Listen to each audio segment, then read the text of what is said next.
मैं जब भी खुद से मुखातिब होता हूँ,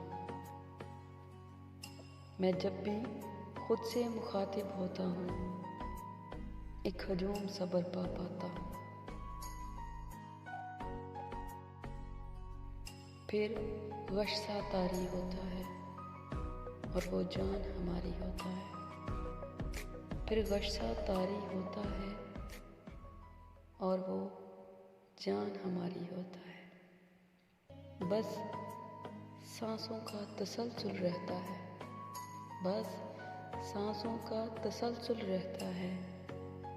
जब वो किरची किरची बहता है,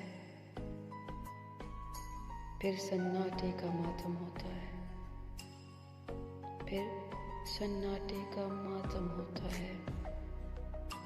एक हजूम सा बर्पा होता है। मैं जब भी खुद से मुखातिब होता हूँ, मैं लफ्ज़ी साजिश करता हूँ, मैं लफ्ज़ी साजिश करता हूँ, हर ज़ख्म को मरहम करता हूँ। तभी तो मैं जी पाता हूँ, ऐसे ही तो उसके ज़हर से निकल पाता हूँ। मैं जब भी खुद से मुखातिब होता हूँ, एक हजूम सब्र पा पाता हूँ।